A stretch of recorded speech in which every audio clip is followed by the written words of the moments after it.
আল্লাহকে ভয় করে, আল্লাহর ভয়ে ভীত সন্ত্রস্ত হয়ে শুধু আল্লাহকে পাওয়ার জন্য প্রচেষ্টা নয়, বরং আল্লাহকে সন্তুষ্ট করার জন্য, আল্লাহর সাথে দিদারের জন্য, সাক্ষাতের জন্য অর্পিত কর্তব্য সে সর্বোচ্চ সুন্দর করে আন্তরিকতার স্বতঃস্ফূর্ততার সাথে, ইখলাসের সাথে ভূমিকা পালন করে। তাহলে আমাকে ইহসানের স্তরে উপনীত হওয়ার জন্য ভূমিকা রাখতে হবে। আবার নাফসের 3টা স্তর আছে, নাফসে আম্মারা, নাফসে লাওয়ামা, নাফসুল মুতমাইন্না। আমাদেরকে নাফসে আম্মারা হচ্ছে নাফসের ওই স্তর যেখানে ন্যায় অন্যায় পার্থক্য করার মতো শক্তি তার থাকে না, অন্যায়ের মধ্যে লিপ্ত থাকে। কখনো কখনো তার মধ্যে ন্যায়বোধ জাগ্রত হলেও আসলে সেভাবে সে কাজ করতে পারে না, সব সময় মন্দের সাথেই সম্পৃক্ত থাকে, অন্যায় অশ্লীলতা বেয়াগুনার সাথে, অসত্য অসুন্দরের সাথে থাকে, সত্য এবং সুন্দরের সাথে থাকতে পারে না। নাফসের এই যে স্তর, এটা হচ্ছে নাফসে আম্মারা। আর নাফসে লাওয়ামা হচ্ছে দ্বন্দ্বকারী নাফস, যেখানে মানুষের যে 2টা সত্তা আছে, একটা রেশনালিটি, একটা অ্যানিম্যালিটি, একটা পাশবিকতা, একটা মানবিকতা। এই পাশবিকতা আর মানবিকতার মধ্যে দ্বন্দ্বে অধিকাংশ ক্ষেত্রেই সত্য এবং সুন্দরটা বিজয়ী হয়, কিন্তু কখনো কখনো সে ভুল করে ফেলে। এই যে দ্বান্দ্বিক অবস্থাটা, এই যে 2 ধরনের মানে কন্ডিশন, এই কন্ডিশনে বিবেক বোধ জাগ্রত হয়, অন্যায় অসত্য ভুল যেটা যেটা পাশবিকতা সেটা পরাজিত হয়। এই অবস্থান থেকে বলা হয় নাফসে লাওয়ামা। আমাদের অধিকাংশের অবস্থান এই জায়গায় আছে আমরা, যখন সত্য সুন্দরটাই আমার দ্বারা বিজয়ী হয়, কখনো কখনো ভুল হয়ে যায়, কিন্তু অধিকাংশ সময় সত্যটাই সুন্দরটাই বিজয়ী হয়। আর নাফসুল মুতমাইন্না হচ্ছে নাফসের সেই স্তর যেটাকে বলা হয় পরিতৃপ্ত নাফস, নাফসুল মুতমাইন্না, যাদের জন্য জান্নাতের ঘোষণা। ইয়া আইয়াতুহান নাফসুল মুতমাইন্না ইরজিই ইলা রাব্বিকা রাদিয়াতাম মারজিয়া ফাদখুলি ফি ইবাদি ওয়াদখুলি জান্নাতি। তাহলে নাফসুল মুতমাইন্নার স্তরে নিজেকে যাওয়ার জন্য চেষ্টা করতে হবে, মুহসিনের স্তরে নিজেকে নিয়ে যাওয়ার জন্য চেষ্টা করতে হবে। এই জন্য আমাদেরকে মৌলিক ইবাদত, নামাজ, রোজা, হজ, যাকাত হক আদায় করে পালন করতে হবে। নফল ইবাদত, নফল নামাজ, নফল রোজা, তাহাজ্জুদের নামাজ আমাকে আদায় করতে হবে। আল্লাহর পথে অর্থ ব্যয় করতে হবে, আল্লাহর পথে অর্থ ব্যয়, এবং পাশাপাশি হচ্ছে সার্বক্ষণিক জিকির, অর্থাৎ আপনার প্রত্যেকটি কাজের সময় আপনি আল্লাহকে স্মরণ করবেন, প্রত্যেকটি কাজের সময় আল্লাহকে স্মরণ করবেন, দেখার সময়, চিন্তার সময়, কাজের সময় আপনি আল্লাহকে স্মরণ করবেন। যে আল্লাহ অসন্তুষ্ট হবেন, আপনি যতই সুবিধা থাক সেখান থেকে নিজেকে মুক্ত রাখবেন। যেটিতে আল্লাহ সন্তুষ্ট হবে, যতই অসুবিধা হোক না কেন, আপনি সেটি করার জন্য নিজেকে প্রস্তুত করবেন। এটি হচ্ছে জিকির। আমরা প্রত্যেকটি কাজের ক্ষেত্রে ইসলাম কিছু নির্দেশনা দিয়েছে, সিস্টেম দিয়েছে, পদ্ধতি দিয়েছে, সেই পদ্ধতি অনুযায়ী করা, এটা হচ্ছে জিকির। আবার আল্লাহ রাব্বুল আলামিন এবং আল্লাহ রাসূল আমাদেরকে কিছু দোয়া শিখিয়েছেন, সেই দোয়াগুলো জিকিরের অংশ। বিশেষ করে হামদ, আল্লাহর প্রশংসা, আমাদেরকে বিভিন্ন কাজ করার জন্য নিয়ম শেখানোর পাশাপাশি বিভিন্ন কাজের জন্য আমাদেরকে ইসলাম কিছু দোয়া দিয়েছে, যে দোয়া যে কোনো কাজের আগে বিসমিল্লাহ বলতে হবে, এটা আল্লাহকে স্মরণ। এভাবে বিভিন্ন কাজের জন্য বিভিন্ন দোয়া ব্যবস্থা ইসলাম করে দিয়েছে। এর মধ্য দিয়ে আল্লাহকে স্মরণ করা এবং সব সময় আল্লাহ আমাকে দেখছেন, এই অনুভূতি নিজের মধ্যে ধারণ করা, এবং আল্লাহর নাম নিয়ে ভালো কাজগুলো করা, আর মন্দ কাজগুলো আল্লাহর ভয়কে লালন করেই মন্দ কাজগুলো থেকে নিজেকে দূরে রাখার প্রচেষ্টা চালানো। এটার চেয়ে বড় জিকির আর কিছু হতে পারে না। তাহলে সেক্ষেত্রে আমাদের যে দুর্বলতা এবং ঘাটতি রয়েছে, সেই ঘাটতিটা আমরা পূরণ করে নিজেকে, আমাদের আমল আখলাক এবং মুআমালাতকে আমরা সুন্দর করব ইনশাআল্লাহ। 4 নাম্বার হচ্ছে অর্পিত কর্তব্য আমি হক আদায় করে পালন করব। একামতে দ্বীনের কাজ, এটা আমাদের জন্য ফরজ না, এটা অপরাপর রাজনীতি, অন্যান্য রাজনীতির মতো রাজনীতি আমাদের না, এটি ইমানের দাবি। ওয়াতাসিমু বিহাবলিল্লাহি জামিআন ওয়া লা তাফাররাকু, আল্লাহর রজ্জুকে ঐক্যবদ্ধভাবে ধারণ করো, পরস্পর বিচ্ছিন্ন হবে না। সংগঠিত হওয়া হচ্ছে ইমানের দাবি। আল্লাযীনা আমানু ইউকাতিলুনা ফি সাবিলিল্লাহ ওয়াল্লাযিনা কাফারু ইউকাতিলুনা ফি সাবিলিত তাগুত। Those who believe fight in the cause of Allah, and those who reject faith fight in the cause of evil.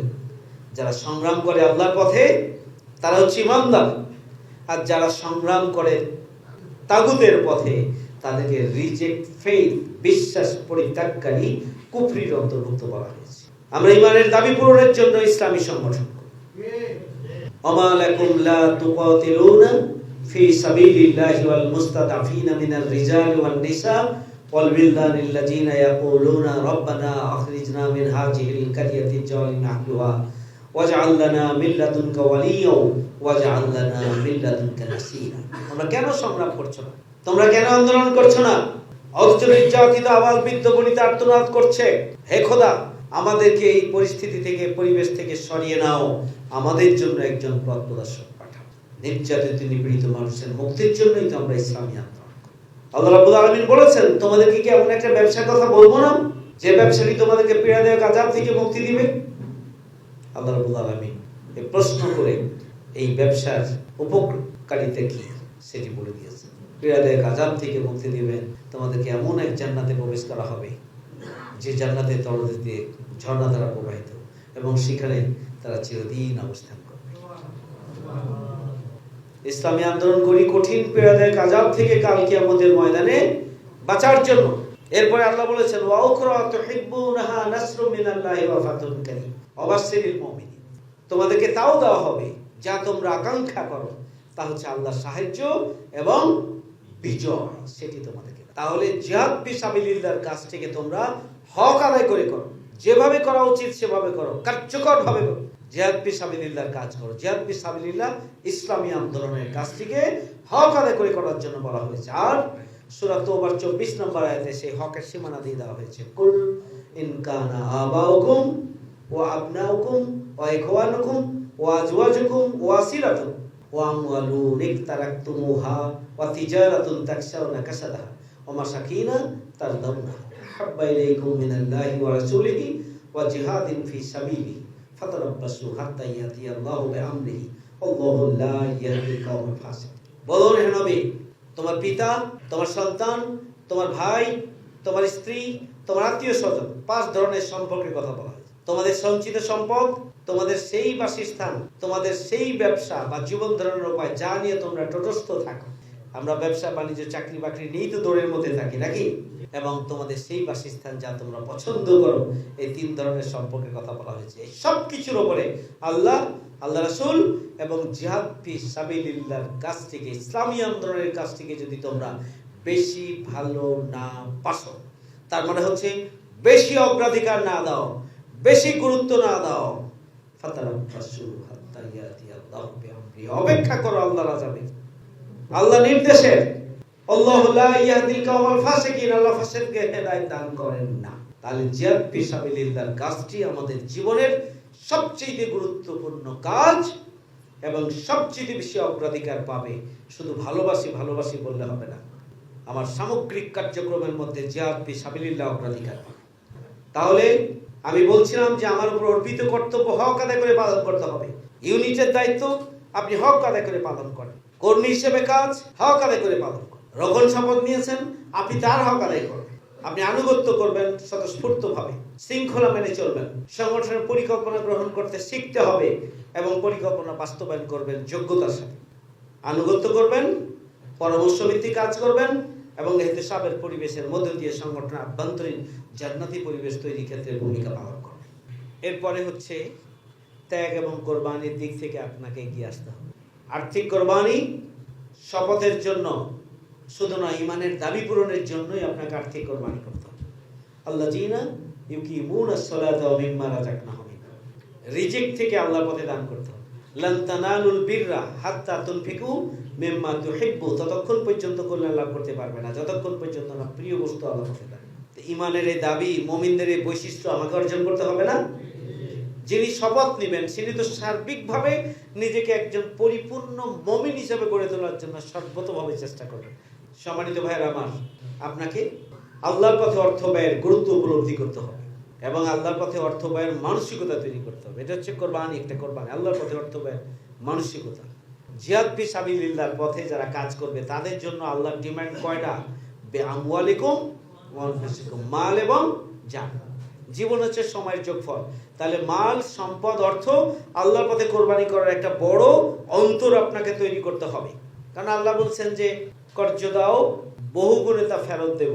আবার বলা হচ্ছে পরকালে তা আল্লাহর পথে যারা অর্থ ব্যয় করবে আল্লাহ তাকে তা বহুগুণে ফেরত দিবেন, আবার পরকালের জন্য মজুদ রাখবেন। তাহলে দুনিয়া আল্লাহ আপনার সম্পদে বরকত দেবেন, পরকালেও আপনার আখিরাতকে সমৃদ্ধ করবেন আল্লাহর পথে অর্থ ব্যয়।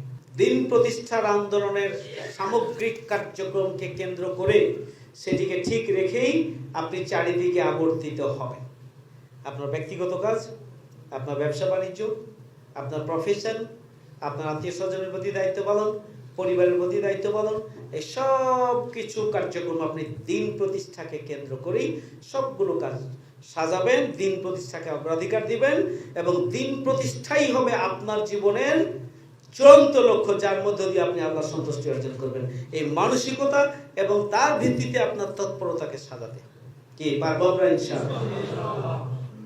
সব শ্রেণী পেশার গুরুত্বপূর্ণ ব্যক্তিদেরকে সংগঠনে আনতে হবে এবং তাদেরকে মানোন্নয়ন করে তাদেরকে সংগঠনের নেতৃত্বের জায়গায় নিয়ে আসার জন্য চেষ্টা করতে হবে। দেখবেন নেতৃত্ব ন্যাচারাল প্রক্রিয়া। সে যদি সোসাইটির নেতৃত্ব হয়, এক সময় সে সংগঠনের নেতৃত্বে চলে আসবে। তাহলে আগামী দিনে পুরো দেশকে ধারণ করার জন্য, পুরো সোসাইটিকে ধারণ করার জন্য যে ধরনের মানুষ দরকার সেগুলো খুঁজে খুঁজে বের করে আনতে পারলেই আমরা আমাদের আন্দোলনকে সফলতার দ্বার প্রান্তে নিয়ে যেতে পারবো ইনশাআল্লাহ। মহান রব্বুল আলামিন আমাদের সকল কার্যক্রমকে তার সন্তুষ্টির জন্য কবুল করুন। আল্লাহ রাব্বুল আলামিন একামতে দ্বীনের এই মহান কাফেলায় স্বতঃস্ফূর্ততা, আন্তরিকতার সাথে হক আদায় করে দায়িত্ব পালনে তৌফিক দান করুন। মহান রব্বুল আলামিন আমাদের এই প্রিয় ওয়ার্ডটিকে তথা একটি সাংগঠনিক থানাটিকে ইসলামী আন্দোলনের একটি শক্তিশালী ঘাঁটি হিসাবে তৈরি করার জন্য আল্লাহ রাব্বুল আলামিন আমাদেরকে আমাদের সর্বশক্তিকে নিয়োগ করার তৌফিক দান করুন। তৌফিক ইল্লা বিল্লাহ। আসসালামু আলাইকুম ওয়া রাহমাতুল্লাহি ওয়া বারাকাতুহু।